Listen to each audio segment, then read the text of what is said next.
Hey, so super short video this week, but I wanted to show off. This is my second time recording because OBS just was on the wrong encoder preset, so it was super laggy. But now it should be all set up good.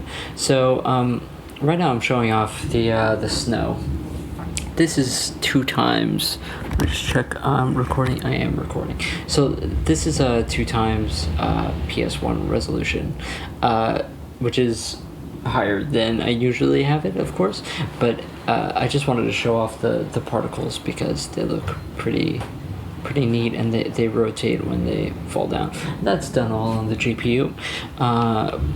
Compute shader stuff.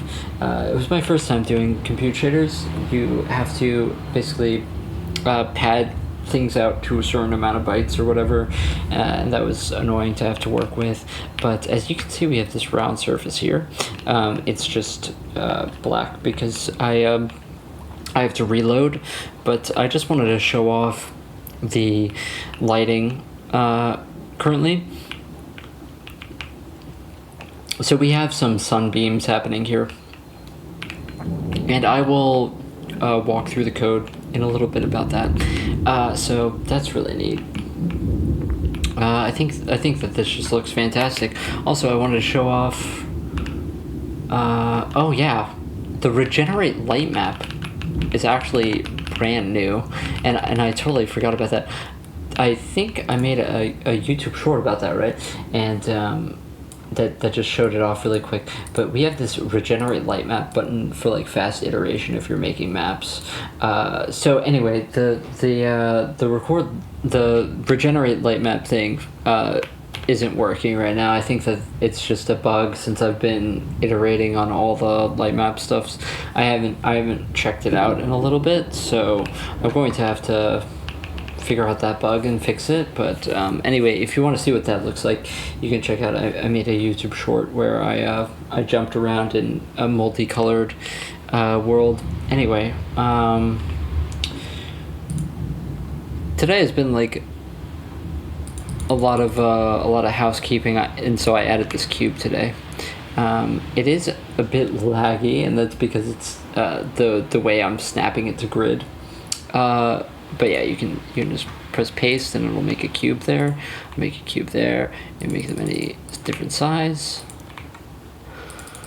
You know, and we're gonna have this with round surfaces and all that sort of stuff. And so we will. What color do you want it to be? Let's go with magenta. Oh, not regenerate light map. We have to save and reload. Yeah, regenerate light map. Basically, it just takes a certain portion of the light map, and then it just like a rough estimate of what it would look like.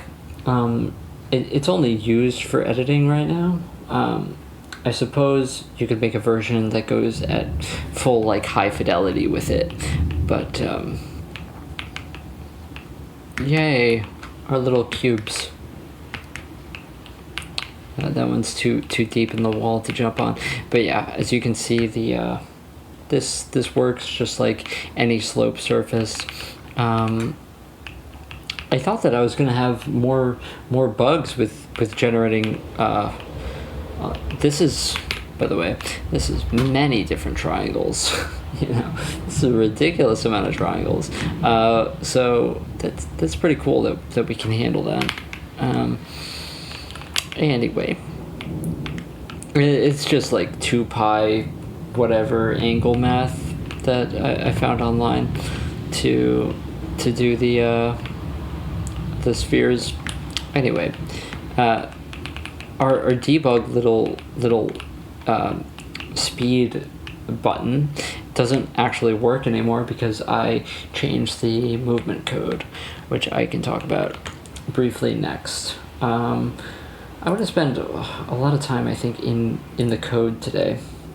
I do have to do a desktop capture here for whatever reason on Helix because it isn't working with window capture for whatever reason. Anyway, wow, we are so much less laggy than we were before. Still laggy, but not as laggy. So the velocity code is actually pretty cool. I wrote this comment here: if vel-len increase, scale back a little bit, and that's basically what this does now.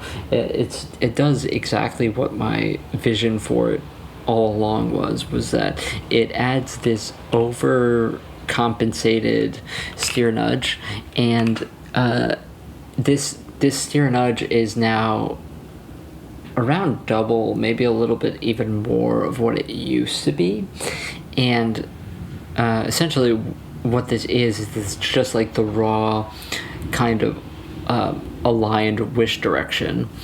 And this steer nudge is now, we added a lot more onto it so that it's overcompensated, and now we scale back, right? So usually this would be like a rotation of the vector, right? Because you take the length after we apply the nudge and the length before, and then we create this fraction, and then we multiply by that fraction so that we're scaling it back, so that we're basically saying, hey, you're growing a bit too much. Let's scale you back to the exact length you were, and then let's just change the value, basically. So it's like a normalization. But now instead of doing that, what I do is I multiply just 1.1 on top of it. And basically that's the leeway I give for you to gain speed in a frame. The rest is just complete velocity control. So this gives you a ton of velocity control while also having air control, or it gives you air control without having like insane velocity gains, which is the balance that I've been struggling to find. And the answer to this was just add a whole bunch onto the velocity vector and then just scale it back, because it's the same way we do this kickoff code. It's the same exact kind of philosophy, that if you want to change the player's velocity, just add a ton of velocity onto it and then just cap it to what it was before, and you will just rotate the vector. So that's how the movement code works now. And I think it just feels fantastic. I can show some of that off now. So as you can see, the air control is like perfect, right? Because now you can just like, there is no losing speed when you're turning, so you can just go back and forth like that,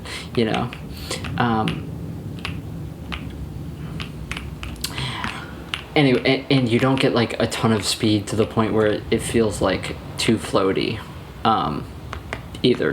So I think the movement is in a really good spot right now. Anyway, so that was that. What else did I want to talk about? Yeah, so the snow particles. The snow particles are just really basic. It's my first like foray into particle, into like compute shader particle stuff. It's just 88 bytes, so it's got angle and velocity and position and color and size and a lifetime variable. I think that's pretty much all a particle needs to be a particle.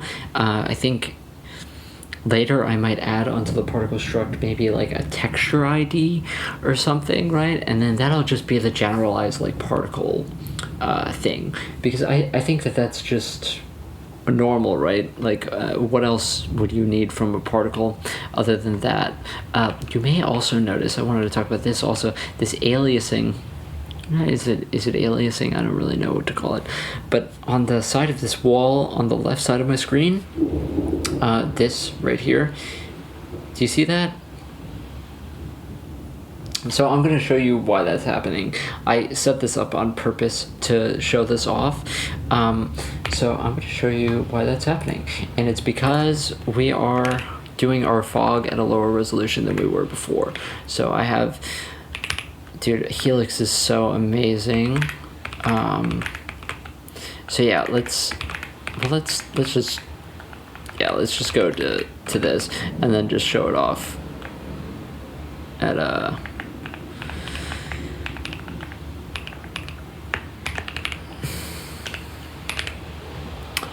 Helix is amazing because I can make this is my build. It's just this shell script that I do with 2 buttons, and it's just so fast. Anyway, so you can see I've been playing around with different resolutions and stuff, and doing things at different resolutions. So if you are at 2K, I'd say most machines should have fog at a lower resolution, should do the fog ray marching at a lower resolution. But if you're at like PS1 resolution or 2 times PS1 resolution, there's like literally no need for that. You can just do fog at full screen resolution, and you'll notice now that effect is gone. The reason why we do all the fog at lower resolution is because it lets us get away with all that fancy fog ray marching and all that. Yeah, if you want, basically the cool balancing act about this is that I'm not even game capturing this. That the cool balancing act about this is that at low resolutions you can get away with the fog at doing it full resolution, but if you're at I'm getting encoded overloaded, which is annoying now.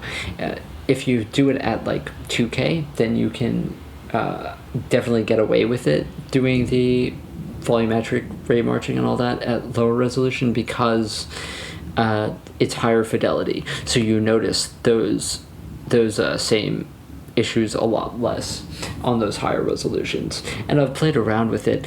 I actually have already a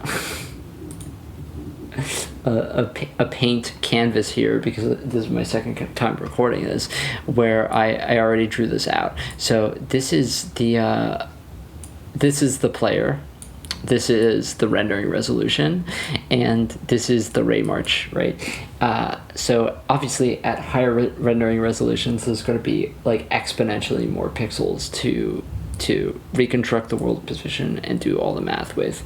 So I was saying over here that other games don't optimize this, or if they do, they don't do it as thoroughly as this, because of those issues that I was showing off. But at higher resolutions, it's literally not noticeable, and I'll get into why. So this is, half or quarter resolution, right? So this is a mess. So let's redraw this. So let's say at your full rendering resolution, these are all these pixels, right? And now let's say we're marching through fog-wise. We're marching through fog, and let's say that we are doing it at like half resolution, right? Or quarter resolution. And so this becomes 1 pixel. This becomes 1 pixel, and you've got a wall that falls like here or something. Now, what is going to happen is that we're going to detect occlusion, and now you've got this. Now the fog is here, but not here, and that's that little line that you saw on the side of walls where the fog wasn't. That's actually the good version of that. That's me doing some blurring in post. So what ends up happening is that we upscale this fog texture that we write the fog to. This was at divided by 4, and then it goes to full scale rendering resolution, and then we blur it we blur it against the depth texture, and we just make sure that it doesn't go over the actual hole. So this happens at full rendering resolution because it isn't as intense as the actual ray march, you know what I mean? So this is the efficient way to do it, is to just do the ray march at low resolution and then upscale and then do the occlusion blurring, basically. But as I say here, you're only going to need to do this at 2K and above. And then you're not going to notice the artifacts that appear as a result of doing this, because you only get artifacts doing this when you're at really low resolutions. So I was testing all this stuff out at PS1 resolution, which is 320 by 240. Now, what is this divided by 4? Not a lot, right? This is, oh gosh, it's storming outside. So this is what, 60 pixels when you divide it by 4? And then how much is this divided by 4? This is that 8? So 80 by 60 is what you end up doing this downscaled at. And now you're trying to upscale this and then blur it. Like, yeah, with this amount of pixels, you're not going to be able to get away with that. But at 2K, what is 1920 by 1080 divided by 4? It's a lot more. I can tell you that it's a lot more than 80 by 60. So anyway, that was a very long form version of explaining how what that volumetric resolution is really talking about. Here I was just talking about the goals of the projects is like, I want to do rain, and rain is just going to be like quads from the sky going down to the floor. I'm just doing the rain and the snow and the dust particles just as a way to both get my feet wet with particle systems, and these aren't going to be user facing until I implement the scripting and all that, but I just want to get my feet wet with it because I think that it's really neat and it looks really cool. So I was going to do possibly a dev stream within the next week or two, because someone gave me the idea to do it, and I keep on getting recommended people that do streams. I don't want to do a stream where I'm going to be banging my head against the wall, you know what I mean? So I'm going to try and do a stream where I am working on something specific for like 2 hours, and it'll be cool. So that's that. And do more shapes. I already showed off the squares. Rectangle, I wrote orbs here instead of spheres because I forgot what a sphere was called. You know, stuff like that. I also want to make it so that you can select edges and then round edges. That'll be cool. Oh, I wanted snow to accumulate on a 2D map of the ground. I was writing out here, basically this is a tile, and then let's say over here we got more snow, so this is 2.0 F, while over here we got less snow, and then this is 0.2 F, and then this is going to be the dynamic 2D map that lays on top of all geometry. And this is my idea for it, is to make basically a 2D UV map of all of our textures that has additional accumulative data for any changes that happen to it during runtime. And I don't know if this is very efficient. I did write here, this is back to what I'm talking about, pre-compute everything. If we have a big file size, oh well, I want this engine to be able to run on a potato. That's the goal, is to have this engine run on an iPhone. Not, obviously, once again, going back to this, not like an Apple II, but an iPhone. is a pretty reasonable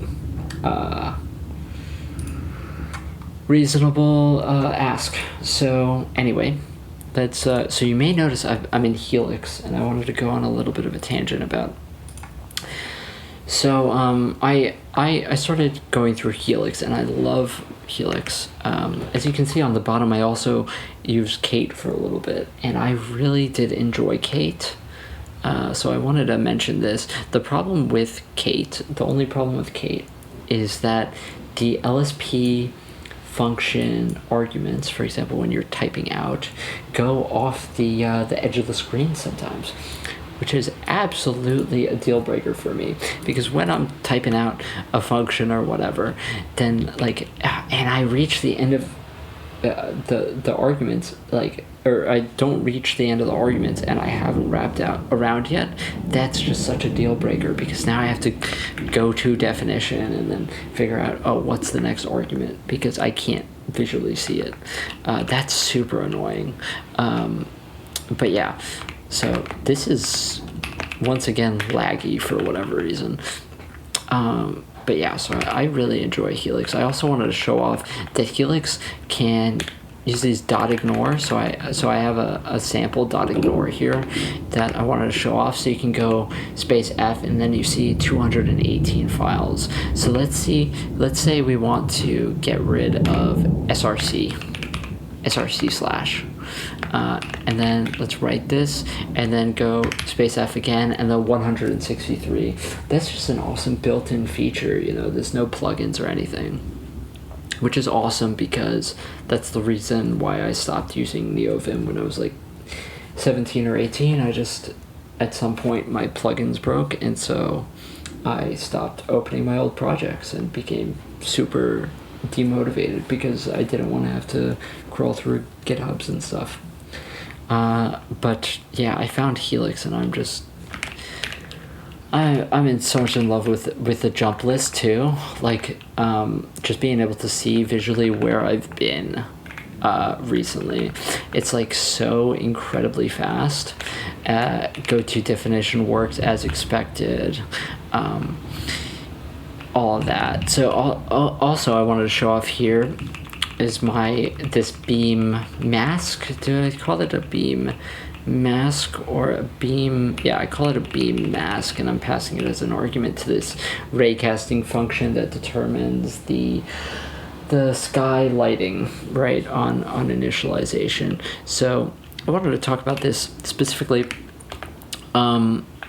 This beam val is the beam mask. We are projecting our ray onto the flat plane of the beam mask 2D, basically as a canopy on top of the map, which is what I was trying to show off earlier. It's basically generated with some random noise that makes it so that there's these ununiform holes in the sky that obviously you don't see, but we project against them to create these neighborhoods of beams coming down, right? It's hard to explain. Maybe I should bring out another paint canvas, but anyway, so if we find a value that's over this threshold, then we accumulate it onto the beam val. This goes to the alpha channel of our skylight map, and then later in the shader, then I add it on with some balancing math so that it balances out all right. So that's what that does. Also, I wanted to talk about briefly, you may notice how blurry the things in the distance are, and that's a brand new thing. I received, let's just really switch over really quick to here. Yeah, so you may notice how things in the distance are a bit more blurry than they were before, and a big reason for that is I got two differing comments about it, about these Moire effects. You can actually see them a little bit, but definitely not as much as you did last week, Moire. I forget the name of the patterns, but essentially the reason they appear, I found in some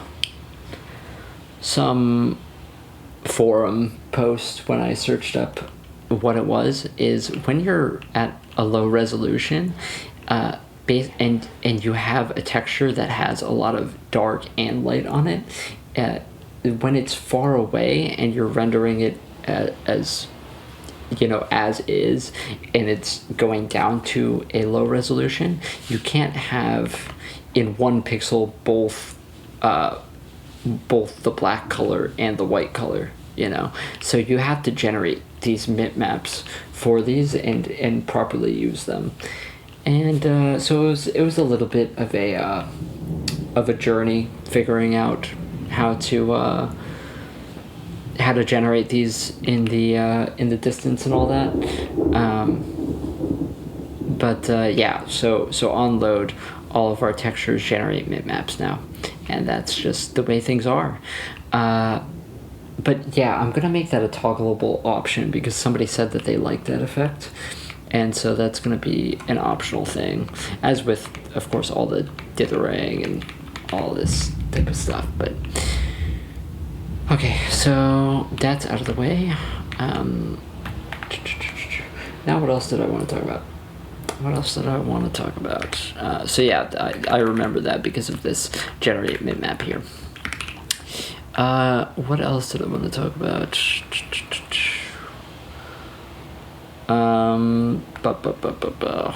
Oh yeah. So I have load lightmap binary now for some fast iteration just for myself, which has a .lm,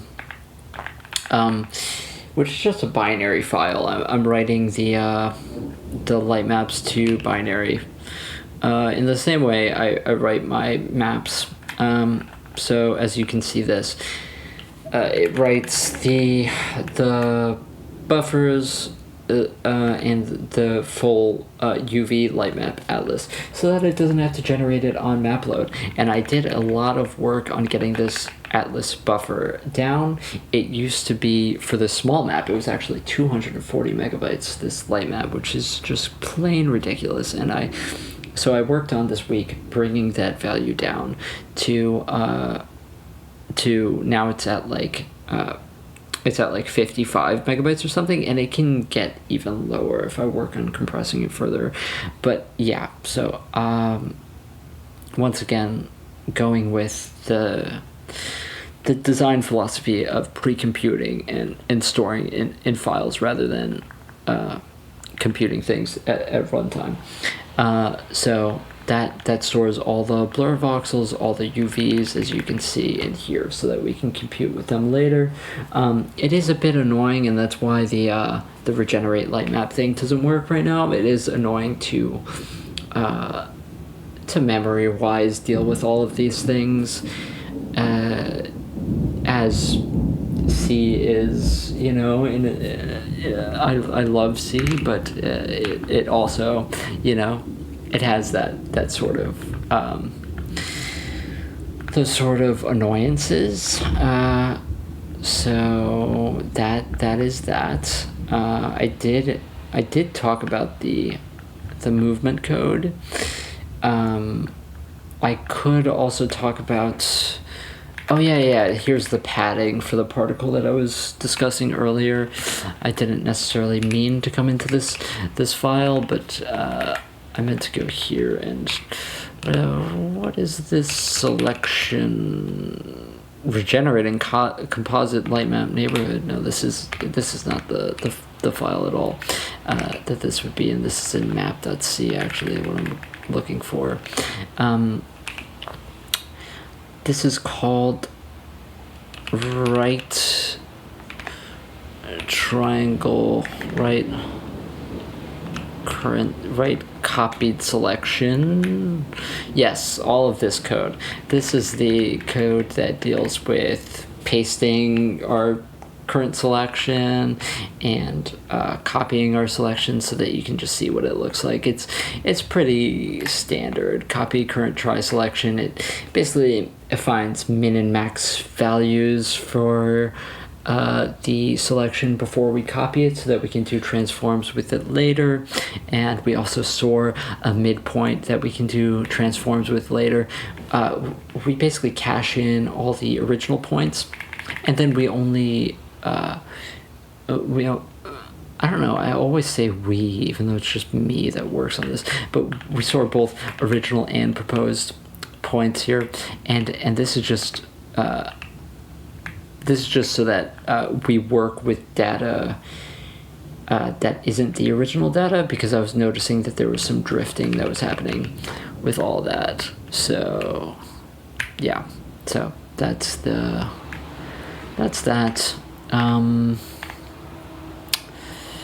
Preview selection and snap is what I was talking about with the ray casting to figure out what geometry to snap to and all that. So there's all that. Yeah, you can see my sarcastic comments here called on selection change because I'm lazy. Anyway, so yeah, once again, I'm going to be doing, I think, a dev stream either this week or the next week, whenever I find a good time to do one, and when I have like something cool and specific that I'm working on. And I also will be looking into, I know I got a couple of comments about a Discord. I don't really know how to make one or how to upkeep one or anything like that, but if I know I already have like a couple of people down for that, but if you or anyone that watched through this video are interested in that, just leave a comment down letting me know. If I get a certain amount of people that are interested in it, I will set that up. I don't just want it to be like just a group chat for just like 2 people. If I get like 5 or 6 plus people, then we can totally set it up. But yeah, I'm totally open to any suggestions like that about it. I'm kind of like of the opinion like this is less about me being this sort of like really cool guy with all this stuff going on, and it's more like a community thing. So if you have any suggestions to me, or like any help you'd like to offer me at any point, just let me know. I'm all ears about it. As far as I got this comment about anti-aliasing, I definitely will be applying optional anti-aliasing, especially at higher resolutions, but I do believe that at low resolutions, the person may have been actually talking about that Moire effect on with the stuff in the distance being all psychedelic and wonky. But yeah, at low resolutions you don't really need anti-aliasing. I think as far as these pixels like crawling up the walls like that, I kind of like that effect. But yeah, I'm going to play around with FXAA soon, as soon as I get around to it. Also, yeah, I'm super happy to no longer be in VS Code. I never wanted to be in VS Code.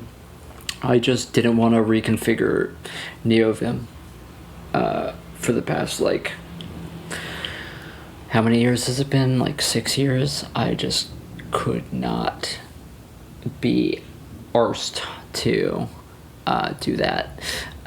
So it was super cool to find Helix, because Helix just works out of the box, just fantastic. My config, as you can see, I've been playing around with it. It's literally just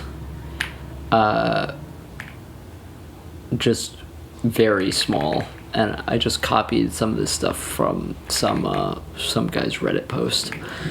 But yeah, this works fantastic, and I don't need all these fancy like stuff. You know, maybe I'll configure NeoVim again in the future. But as far as I do actually like, not as much as Vim to be honest, but I do like the Helix way of doing things. Like I like XD to delete. I think that that's fantastic. I like that a lot more. I like that you press different buttons instead of repeating them like in Vim. I do like that for whatever reason. I like VGL to get to the end of a line from wherever you are. There are some things that I don't like selecting backwards is specifically frustrating to me because it's on B for whatever reason, which is an awkward key to have it on back, even though it is backwards. It just, B is such a weird, I don't know, because to go forwards you have W, and so for me on home row those are now on two different hands, you know, which is so weird that I'm going forward with my left hand and back with my right. That binding is super annoying to me. I would much rather have it on just my left hand, like if it was on WQ or WE or WS or anything like that. Like having it on two different hands messes with my muscle memory so bad. But yeah, going to the end of a line is super fast and cool, and all of that. There's also some really cool stuff with the brackets, which is like go to previous function, go to previous parameter. All these things work so well, and of course with the right bracket, it's the opposite direction. You see, all of this stuff is just so awesome. So that's really cool. There's also cool macro stuff that I don't really know. All of this stuff, MAP, is really a neat. Anyway, I can ramble on and on about this, but all I'm trying to say is that you should definitely give Helix a try if you aren't married to your NeoVim config. I used to have a really good NeoVim config, but I'm pretty sure at this point none of those plugins exist anymore, or they're completely different. Anyway, so there's that. Also, you can do this. This is my shell script to build. So it's just on two buttons, which is super convenient. And you can just run shell scripts like this, and I love this command thing. This is something that I think NeoVim doesn't have, is this thing where you can just, you know, it automatically has all these. Like if you forget how to vertical split, by the way, it's I think it's Control WV to vertical split. But if you somehow forget that, you can go just search in the command thing and it just comes up, you know. So instead of having to do all this Google searching around when you forget stuff, it's super convenient. Anyway, so I think I went over most of the stuff, and yeah, so thanks for watching in. I guess my vision for these is that people don't like intently watch them, but they're kind of like podcasty or whatever. So I'm not heavily editing them, but maybe if, you know, the channel grows in the future, I'll start doing some more edited stuff for, you know, I made a YouTube short, but yeah. So anyway, that's what I've worked on this week, and I will see you guys soon, and I'll make a YouTube post if I have a specific time or whatever when I decide to stream, or you know, I think that would be a pretty good way to interact and just see what the workflow is. I think that it would be kind of like maybe an even more interesting version of my typical videos, because we would actually be writing some code. So all right, I'm going to edit this, and I think that I went over everything. I have a feeling that that there's stuff that I forgot. Oh yeah, a big thing this week was realizing that GL point chord silently doesn't throw an error in OpenGL when used with GL triangles. I don't know why that doesn't throw an error. I have error catching on literally all of my OpenGL calls for that very reason, and it just silently fails, and it silently if it's used with GL triangles, for whatever reason, it just doesn't say anything. So I feel like that should be a thing, in my opinion. But okay, I think that's it. So yeah, thanks for watching again.